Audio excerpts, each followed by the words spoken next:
directions that lie there in that old curiosity shop. Okay. All right, now that it has cooled off, woo, I can get out here in the garage and fiddle. And you remember that. Okay. Don't ask me any questions. Well, you can, but we're going to get to that. It's been sitting there, boarded up for a year now. And if you don't know what that is, I've got 2 or 3 videos. I'll try to put links in the bottom of this video. You can go back and watch the amazing dollhouse videos, some of the restoration that I did. I have not moved it to my home yet. It's still sitting in my mother's garage. And it's going to stay there for a little bit longer. So yeah, I'll put the links in the description box below. You can binge watch 2 or 3 of those and learn all about that. I think you'll enjoy it. But on the workbench, I've got this 32, 33 General Electric K model K42 that dates to the early 30s. And this is when radios were getting a lot smaller to save some money during the depression.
I love this cabinet. I've always really liked it. There's not a whole lot going on here that's very good. Someone improved it with a paint job quite some time ago. We're going to get this paint off. Who knows what we're going to find underneath. Hopefully some nice looking veneer. But we do have a nice plastic dial face in good shape there. 3 out of the 4 old speaker screws are there, but I've got replacements. We've got a nice GE grill cloth that I'm going to be able to salvage and reuse. That's good news. And a pretty solid box. But when we turn her around, oop, we don't have a radio. So, and I don't have a chassis for this. That's the original. Well, that's probably the original speaker. Yeah, I believe it is. And I have to make a decision sometimes on something like this. Well, we'll see what it looks like when I get this paint stripped off of it. Because I don't have a chassis to put back in there, I may pull this speaker out and stick a Bose speaker in there, or a Sonos, or some type of a Bluetooth speaker in there. Retain the original dial here, put a knob on it, put some knobs down here, and just use it as a speaker. You know, it might be something that I put in the garage or the kitchen or somewhere to hide a modern speaker, but still have old-timey music coming out of it, since we don't have any I don't have any chassis to put in it. Now you can find them, but it's not a priority that I go out and I get a chassis and stick it back in there. You'll find these radios. GE made a lot of them. They're not rare. So, but we'll get some stripper on that and see what the veneer looks like underneath. All right, well, why don't we get started on that? All right, well, there it is, with everything removed, what was left of it. That's a nice dial. That's a nice station indicator there, plate. That's great. These are the staples that held in the grill cloth. And you can see how it's faded over the years, but we're going to keep that. You can get reproductions, but we're keeping the old, no doubt. And the speaker isn't bad. The cone is punctured here, but that's an easy fix with a little rubber cement. And so we'll just put that into the pile of parts.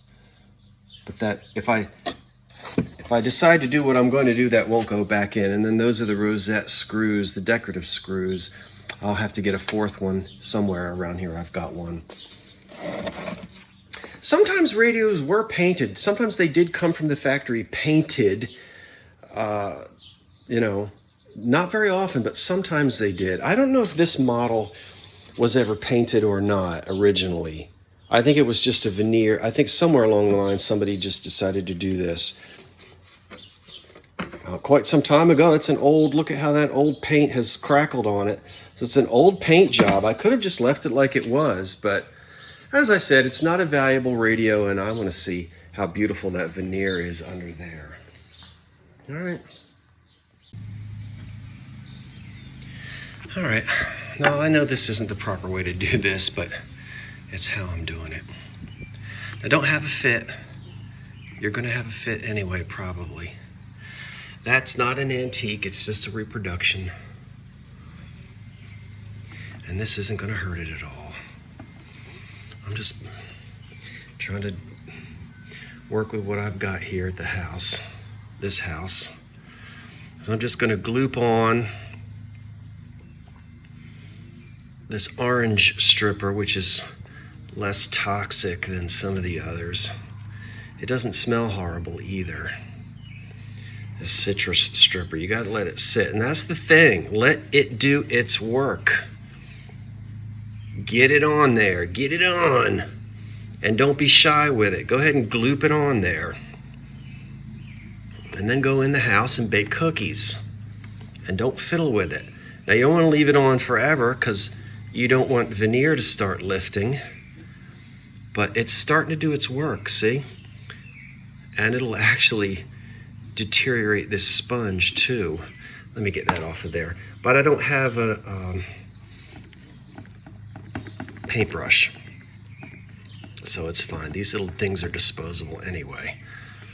All right, I'm just gonna get it all glooped up on there. Is glooped a word? Glooped up. I'm glooping it up. Oh yeah. It's gonna do fine. You shake this stuff up, this orange stripper, get it all shaken up. Shake, shake, shake. Not shake your booty, shake your jar of stripper. And we're just gonna do this front. I'm not really worried too much about the insides here yet. I can always come back and get that. I really am testing just to see what we're gonna have on the front of this in terms of the condition of the veneer. So this will be a complete refinish. You know, it'll be new stain, new shellac, and everything. Okay, I'm gonna let you sit. Yep. All right. I don't have anything right now to hold this movie camera, this cell phone in place, so I'm gonna struggle a little bit holding the camera with one hand. Now, what I need is denatured alcohol. And of course, here I am, and I don't have it. So I'm gonna experiment with a little, not lacquer thinner, but paint thinner and the steel wool. We'll just see how much is gonna come off of this. And if it's not successful, I'll go out and get myself some denatured alcohol, and then we'll come back again. But I just want to take a peek. So I'm dipping a steel wool in this denatured, into this lacquer thinner. And bear with me as I try to do this, as I said, with one hand. Are you seeing some beautiful mahogany / walnut veneer coming up underneath? I think you are. And I think I are. And I think we're gonna have a beautiful old radio again. All right, now you gotta work fast because this stuff gets really, paper towel. It's a messy job. But at the same time, it can be very rewarding. Look at what we got underneath.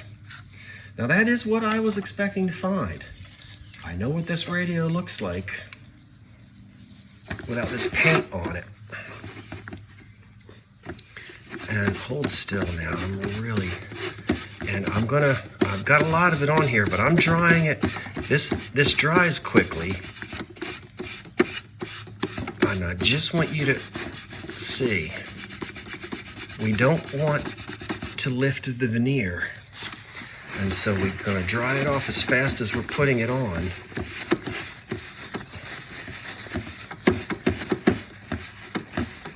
And that is enough right there for you to see. Look at this over here. Oh, look at that. I think somebody used one of those antiquing kits. Remember how they antiqued stuff in the 1970s? Ooh, this will be fun, but it will come off. Yeah, this was one of those antiquing kits, because it's in a couple of stages, the applications. Ooh, what fun. But let's at least get it to where you'll see. We're going to go back to beautiful old brown mahogany walnut veneer underneath there. So I'm pleased with that.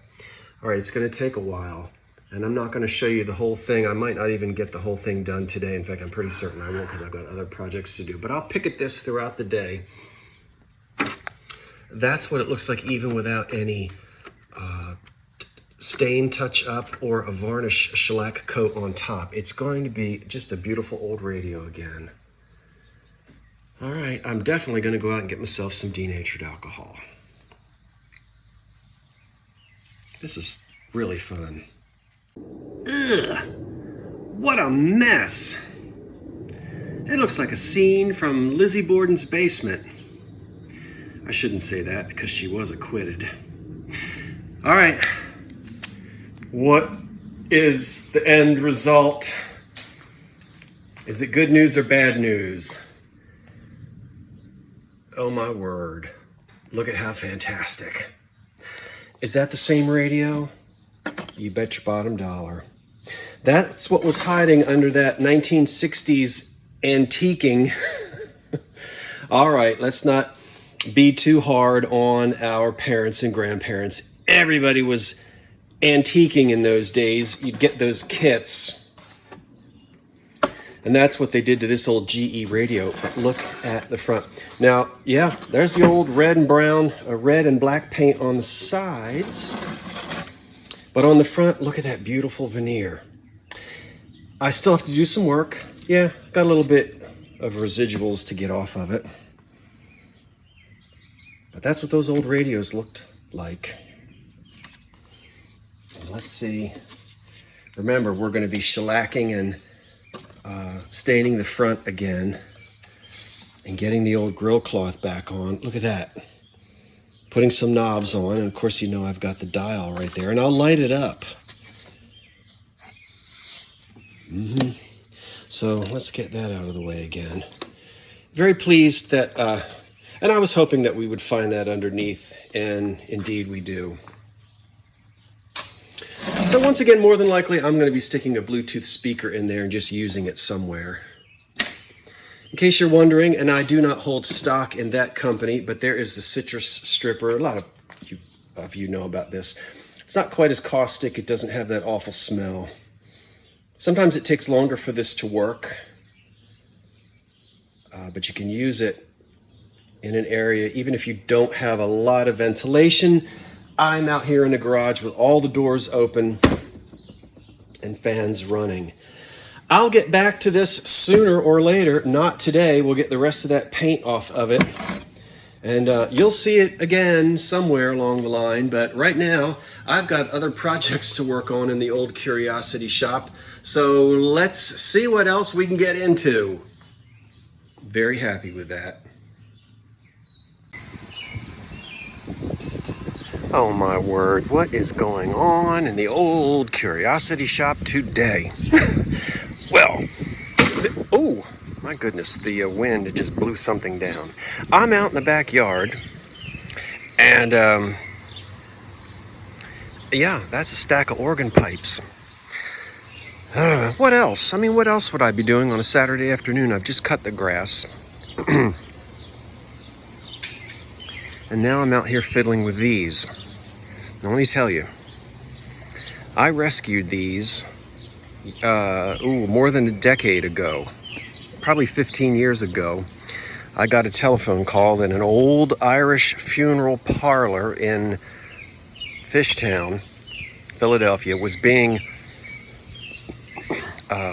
sold, gutted, to be turned into an Italian restaurant. If I can find some pictures, I'll insert them and I'll let you see it. But anyway.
So I rescued tons and tons and tons of pipe work, and some of it was down in the basement, and some of it was just all over the place. Anyway, let's talk about what am I going to do with these. The first thing I want to say is when you do a lot of videos, you anticipate comments. So I want to anticipate, and this will help out. I'm going to anticipate the comment, "Oh, what a shame. You can't find a church who will take them," or blah, blah, blah, blah, blah. Okay.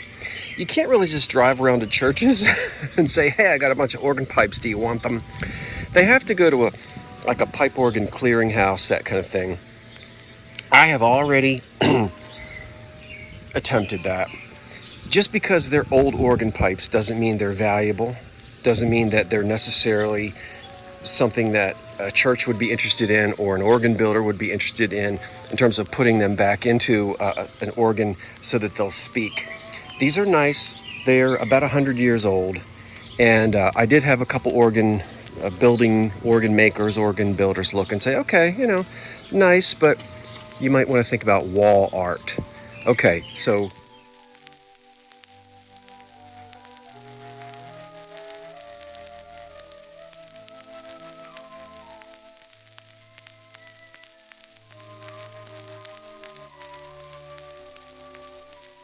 that'll help you understand, I hope. They were going to wind up in a dumpster, and now they're going to wind up in some type of art installation or something. I haven't yet figured out. I've got a whole mixture. We've got some strings and some melodeons and some flutes, some open, some stopped. And I don't really have any complete rank or anything like that. So going to clean them up and just put them in storage for a little while here and come up with some idea, maybe to decorate the basement wall. I won't destroy them, but they're really not of any use to anyone in terms of them going back into any type of a pipe organ anywhere. All right, so let me get these all, get the dirt off of them and stack them up, and then we'll do something else. Well, I'm also going to fiddle with this old music cabinet. You've seen these before. I think everybody owned one around the turn of the century, and you could set a phonograph on top of it. Phonograph or an Edison machine. Usually there was a little mirror on the back, and we see where there are two little holes here. So there was a little mirror on the back of this one. And there's the little decal on the front, the lute and the music, and it's all alligator hide and cracked, as you can see. There's the inside. And this is where people would keep their sheet music. Or you could keep sheet music in it, or records. 78 RPMs could sit in here. A little drawer on the top for keeping whatever you want. So that's that. There's a couple old pieces of sheet music in here. Let's look at these for a minute and see what we've got. Well, I recognize that's old John Philip Sousa right there. And it says Compliments of J.W. Pepper, The Souvenir March by John Philip Sousa. 50 cents. Let's see if it's all there. It looks like it's all there. The Souvenir March. I don't know that one by heart to sing it for you. Where's the, I'll let you figure out the date. You guys know what date that is? Mm-hmm. Now on the back of this is quite fascinating. The J.W. Pepper metallic folding bedstead.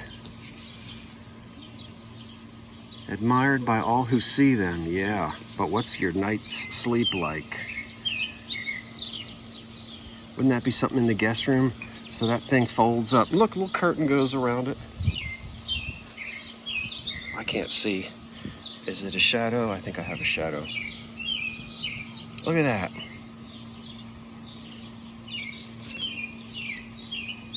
That couldn't have been very comfortable.